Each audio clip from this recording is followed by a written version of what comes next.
السلام عليكم ورحمة الله وبركاته. ازيكم يا حبايبي، عاملين ايه؟ صلوا على النبي يا جماعة. واحدة بعتالي بتقول ان مامتها متجوزة في ارياف، فبتقول ظروف باباها كانت وحشة جدا، فهو واخوه اتجوزوا في شقة واحدة، بس اخوه اللي هو عمها متجوز بنت عمته قريبتهم يعني، وهو اللي كان متجوز الاول في الشقة، وباباها اللي اتجوز مامتها ودخل عليهم. فبتقول مامتي جايبة حاجتها وكده، ومامتي غلبانة جدا وحافظة قرآن وست كويسة جدا، ويمين يمين شمال شمال. بتقول الظروف يعني ان هما على قدهم كده وافقوا ان هما ايه الاخين يتجوزوا شقه واحده. فبتقول مرات عمي اللي هي قريبتهم شديده، فبتقول كانت بتسرق امي حاجتها، كانت تقعد تتخانق معاها تعمل مشاكل. امي بما ان هي غلبانه قوي كانت تسكت، لما تيجي عليها قوي تشتكي لبابا، وبابا ايه كبر دماغه. فبتقول لدرجه ان هي بقت تجيب لها اخواتها يضربوها ليه سلفتها. بتقول المهم عملت لها عقده نفسيه لدرجه ان هي بقت تكلم نفسها.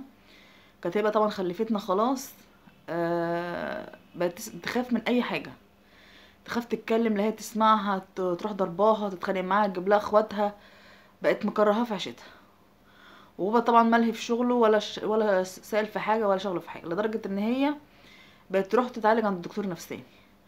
ولا احنا بقينا عندنا احنا بنتين توأم وولدين، احنا الكبار 18 سنه. فبتقول بيصعب علينا طبعا، احنا حتى ما بنيجي من الدروس ولا بنيجي من بره ما بلاش عامله اكل، هي في دنيا تانية. حتى لما تيجي تتخانق معانا تروح جايبه سيره ليه سلفتها، انتوا عايزين مني إيه؟ انتوا هتموتوني، انتوا هتعملوني، لا انا مش هتكلم عشان هي ما تسمعنيش، لا مش عارفه ايه كده. فبتقول رحت اشتكيت لخالي، بقول له امي مش عايز تاخد العلاج وابويا مكبر دماغه. قال لها بقول لك انا مالي، ابوك اللي عمل فيها كده، هو اللي حطها مع بنت عمته عشان هي قريبتكم، فهو كبر دماغه وعمل في اختي كده. فبقول لك رايح راسك وايه وخلاص، اللي حصل حصل.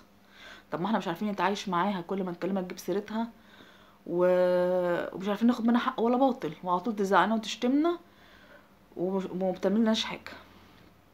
راح قال لها بقول لك ايه، ما اعرفش، اقعدي مع ابوكي، وابوكي هو اللي عمل وابوكي هو اللي سوى. المهم ايه، بتقول شايلنا منه وسخنا عليه. قلنا لا هنقعد بقى ونشوف الدنيا فيها ايه. قال لهم انتوا عايزين ايه دلوقتي؟ دلوقتي هي بقت وحشه مرات عمكم، انا ما بحبش ايه شغل الحريم ده. قالت لا، ما انت امي بقت تروح عند دكتور نفساني، مستني ايه تاني؟ قال خلاص ماشي، احنا عندنا حته ارض هنبنيها وننقل فيها. فبتقول للاسف كانت هي برضو الارض مش شاريها هو واخوه، راحوا الاتنين بانيينها. فبالتالي بنفتح شباك الصاله بيبقى في المنور بتاع عمي. فبتقول امي تقعد تقفل في الشبابيك لا تسمعنا، سلفتي تقول اسمها كذا، ما تعملوا ما تتكلموش ما مش عارفه ايه كده، برضو خايفه منها. بتقول كنا قاعدين مره خالاتي جم بنشتكي لهم بقى من اختهم، وما احنا مش عارفين نعمل معاها ايه، مش اللي احنا زعلانين اللي احنا مش طايقينها، لا احنا مش عارفين نعمل معاها ايه، مش عارفين نتعامل معاها ازاي، ولا هي عارفه تتعامل معانا. فبتقول سابتنا قاعدين بنتكلم مع خالاتي، وراحت طالعه فوق السطوح، لقت مرات عمي فعلا بتتصنت عليها، راحت نادى لاخواتها.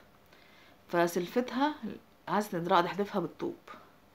فبتقول انا عايزه افهم، بس امي حافظه قران ربنا، ازاي يجيلها حاله نفسيه كده؟ ولدرجه يعني كانت بتعملها ايه، انا مش متخيله مرات عمي ان هي تبوظ نفسيتها وتخليها تعتبر كانها مجنونه ويقولوا عليها مجنونه. وهي عايزه منها ايه يعني؟ هي كده مرتاحه ان وصلتها للدرجه دي وسرقت حاجتها وابويا مكبر دماغه. طب يعني نوصل لحد فين؟ وانا مش عارفه اعمل معاه ايه. ابويا مكبر دماغه بيشتغل ويجي ينام وخلاص، احنا بناكله احنا بنشربه، لكن احنا عايزين ام مش لاقيين ام. وفي نفس الوقت كل ما نضغط على ابويا دي مجنونه ودوها المستشفى، مجنونه ودوها المستشفى. بتقول طبعا صعبانه علينا، وهنوديها مستشفى ازاي؟ حتى هي مش عايزه تاخد العلاج، ونقول لاخواتها يقول مالناش دعوه. فبيقولوا مش عارفين نعمل ايه، مننا نتخانق مثلا مع مرات عمنا، مع مرات عمنا بنت عمتهم وهم ايه معاها، واهلها كلهم معاها. فانا مش عارفه اعمل ايه. يعني انت مثلا خلاص، انت والاخوات كويسين مع بعض وشركة في كل حاجه، واللي عندك عندها، بالعكس انت خدتي كمان حاجتها، بتضايقيها ليه وعايزه منها ايه؟ بصي هو العيب اصلا على اهل امك من الاول، ان هم يقبلوا ازاي اتنين يتجوزوا في شقه واحده ايا كان الظروف. وابوك مكبر دماغه من انهي ناحيه؟